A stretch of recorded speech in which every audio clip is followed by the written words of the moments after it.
Kakabsat, ilang buwan na lang po at 2025 midterm elections na po.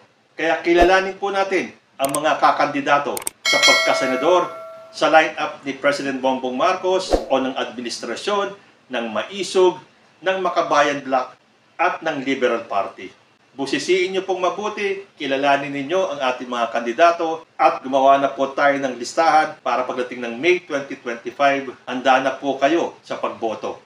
Pero sa Oktubre pa po ang filing of candidacy, kaya ang mga listahan na to ay hindi pa po pinaka-official nila. Pero ito po ang line-up nila as of now. Pero alam po natin kapag ganito magbobotohan, nagkakaroon po ng rigodon. Pero sana ang hiling ko lang, wala na po sanang hiraman ng kandidato or wala ng guest candidates. Kung saan kayo, doon na kayo para hindi po malito ang taong bayan. So, kilalanin po natin ang mga kakandidato para sa 2025 senatorial elections. Naglabas na po ng senatorial lineup, albeit may mga nagsasabing hindi pa daw official, silipin na rin natin para naman makapag-isip-isip na kayo dahil malapit na rin po. Ilang buwan na lang ay eleksyon na sa 2025. Unahin po natin ang grupo ng Maisog ni ex-President Rodrigo Duterte. Official or unofficial, malamang marami sa listahan na to ang magiging part ng kanilang official 2025 senatorial slate. I have here 14 names pero 12 lang yata ang dapat maging official sa slate nila. So we begin with the first name, Rodante Marcoleta. Number 2, Paulo Duterte. Number 3, Lorraine Badoy. 4, Glenn Chong. 5, Salvador Panelo. 6, Baste Duterte. 7, Vic Rodriguez. 8, Trixie Cruz Angeles. 9, Ted Filon. 10, Eric Celis. 11, Gerald Bantag. 12, Harry Roque. 13, Ronald De La Rosa. And lastly, Bong Go. So yun po ang unofficial list ng kanilang senatorial lineup.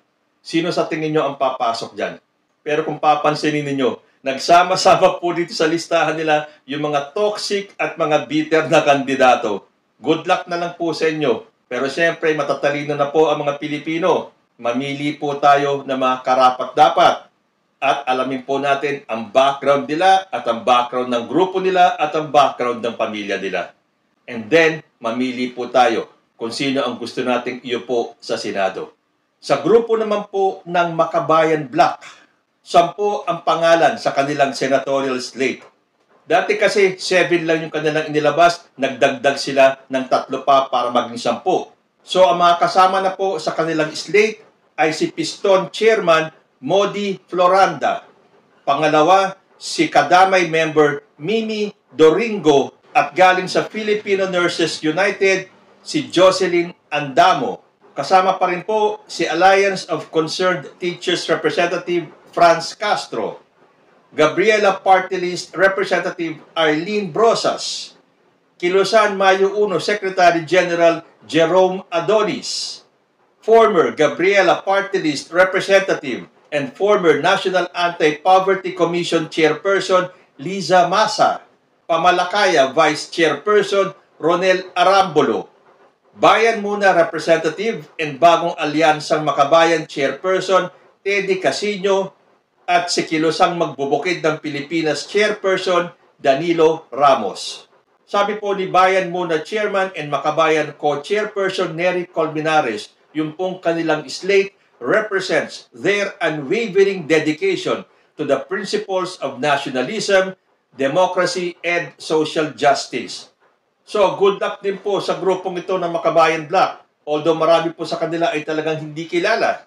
O baka namang may lumabas sa kanila na talagang karapat-dapat na magkaroon ng pwesto sa Senado. Well, that is for you to decide. Liberal Party eyes 6 candidates for 2025 senatorial slate.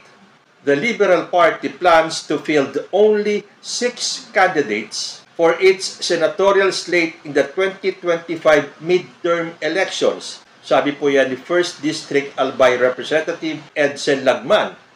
Lagman, who is also the LP Party President, said there are now 4 candidates who could join their slate. He declined to disclose their names, saying he has not gotten their permission yet.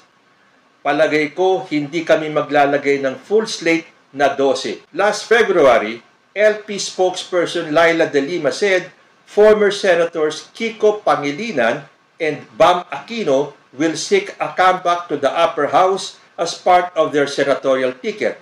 Human rights lawyer Chel Jokno will also seek a senatorial bid again. So far, yun lang po ang kanilang lineup. Although sinabi na nga dito ni Lagman na may 4 na daw na kandidato, although hindi pa niya pwede pangalanan. So ang parang sigurado pa lang sa kanila ay si Kiko Pangilinan, Bam Aquino at Chel Jokno. Okay, sa administration slate naman po tayo.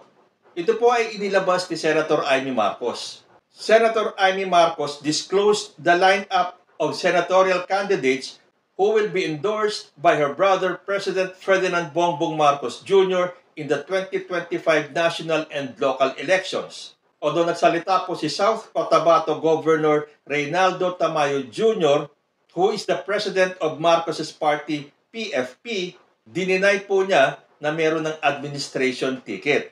Pero galing po ito kay Senator Amy Marcos. Hindi natin alam kung saan nakuha ni Amy Marcos ito.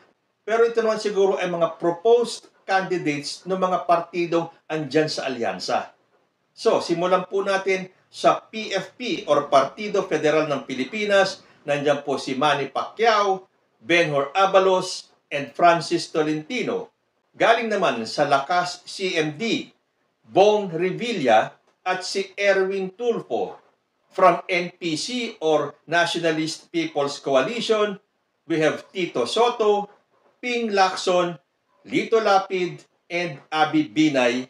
At from the NP or Nationalista Party, andyan po si Pia Cayetano, si Amy Marcos, at si Camille Villar. So yan po yung sinasabing lineup ni Senator Amy Marcos, pero sinabi na po na wala pa daw administration ticket. So malamang ito yung mga proposed na mga kandidato ng kanya-kanyang partido na nasasakupan ng partido ni President Bongbong Marcos. Actually ako, meron din ako mga hindi boto rito sa lineup ni President Bongbong Marcos. But if worst comes to worst, at kailangan iboto ang kandidato ni President BBM, iboboto ko po sila lahat. Huwag lang makapasok yung mga kandidatong siguradong maghahari-harian na naman at yung mga atat na atat makabalik sa pwesto. Oo nga pala, kung iboboto ko man lahat itong mga nasa listahan ng administration slate, isang pangalan lang po talaga ang hindi ko iboboto. At yan po ang pangalang Amy Marcos. Sorry po, pero talagang nawalan na po ako ng tiwala kay Amy Marcos. Kahit na sabihin pang kapatid siya ni President Bongbong Marcos, pero sa mga ipinakita niyang galawan, magdududa ka tuloy kung magkapatid ba talaga sila ni PBBM. So, ayan po ang listahan ng mga kandidato, official or unofficial. Kahit papano, pwede na tayong gumawa ng ating listahan, who is in and who is out. So, ayan, nakapili na ba kayo? Choose wisely, vote wisely, dahil nakasalalay po ang ating kinabukasan sa mga iboboto nating bagong set ng senador. Piliin po natin kung sino para sa atin ang talagang makakatulong at magsisilbi sa taong bayan at hindi po sa iilang tao lamang. At kailangan po ang piliin natin yung mahal po ang Pilipinas at ang interes po ng Pilipino ang nasa isip nila. Hindi po interes ng ibang bansa. Hanggang dito na lang po muna tayo. Hanggang sa susunod na mga issues, maraming salamat po.